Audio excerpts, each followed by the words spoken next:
Imagine 3 massive warships, a stealthy submarine, and a fleet of amphibious ships moving toward the Caribbean waters near Venezuela. Add thousands of highly trained Marines and advanced aircraft monitoring the skies and seas, and you have a naval operation that captures attention worldwide. Today, we break down what's happening, why it matters, and the incredible technology behind this U.S. Navy deployment.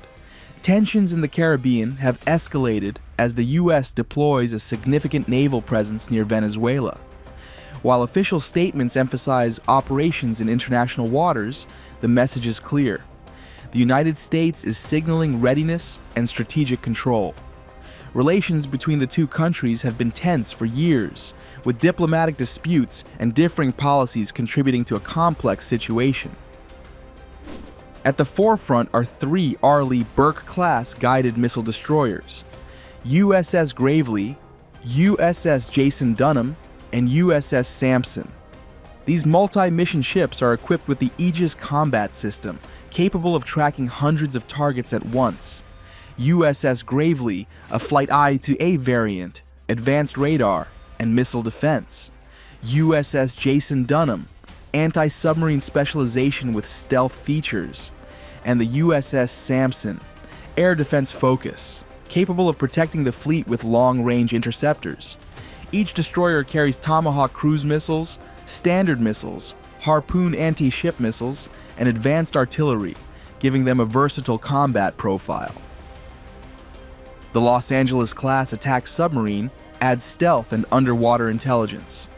These submarines can operate undetected, track surface vessels, and provide a covert monitoring capability that complements the surface fleet. New details reveal that the deployment also includes the USS Iwo Jima, USS San Antonio, and USS Fort Lauderdale. The USS Iwo Jima, a Wasp-class amphibious assault ship capable of launching helicopters, tilt-rotor aircraft, and landing craft. It serves as a central hub for marine operations. USS San Antonio and USS Fort Lauderdale, San Antonio-class amphibious transport docks designed to carry troops, vehicles, and landing crafts for rapid deployment. Together, these ships form the Iwo Jima Amphibious Ready Group, which is deploying with the 22nd Marine Expeditionary Unit. This combination provides a flexible and rapid response capability, allowing the U.S. to project power while supporting amphibious and logistical operations. The fleet's operations are complemented by P-8 Poseidon maritime patrol aircraft, capable of long-range surveillance, surface and underwater tracking, and real-time intelligence relays. Additional aircraft include rotary wing helicopters and fixed-wing support aircraft operating from the amphibious ships, extending situational awareness across the entire deployment zone. The deployment is described as a routine mission by U.S. officials, yet its scale and composition send a strategic message.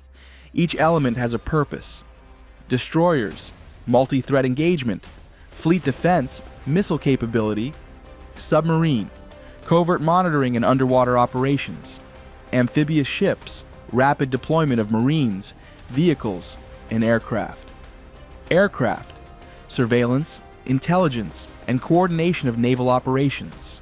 Notably, this deployment does not include an aircraft carrier, indicating a focus on flexibility, rapid response, and strategic presence rather than full-scale air operations.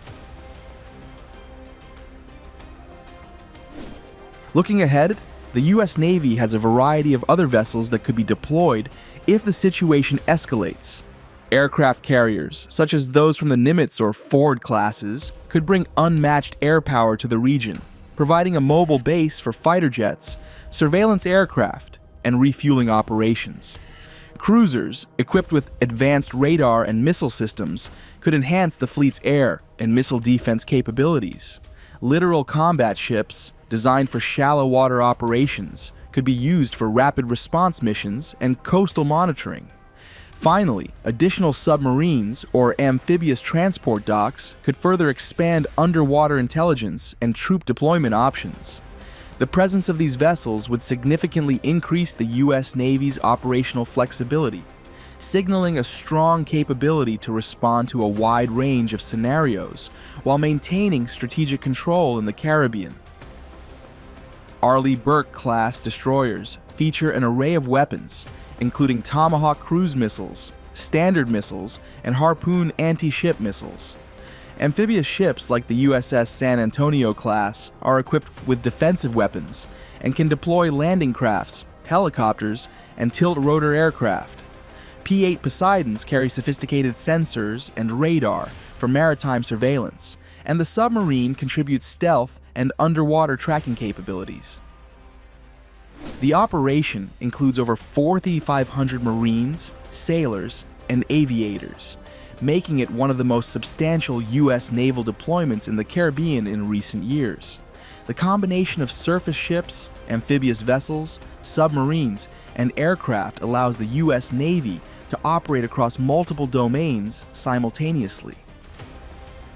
Although the U.S. stresses operations in international waters, the deployment is closely watched in the region. Venezuela has mobilized defensive forces, highlighting the tension and stakes involved. The movement of such a sophisticated fleet demonstrates the U.S. capabilities to maintain maritime stability, monitor critical areas, and respond rapidly to potential crises. This deployment is far more than a routine movement of ships. It is a carefully orchestrated demonstration of naval strength, technological superiority, and rapid response capability. The combination of destroyers, amphibious assault ships, transport docks, a submarine, and maritime patrol aircraft shows how the U.S. Navy can coordinate across sea, air, and undersea domains simultaneously.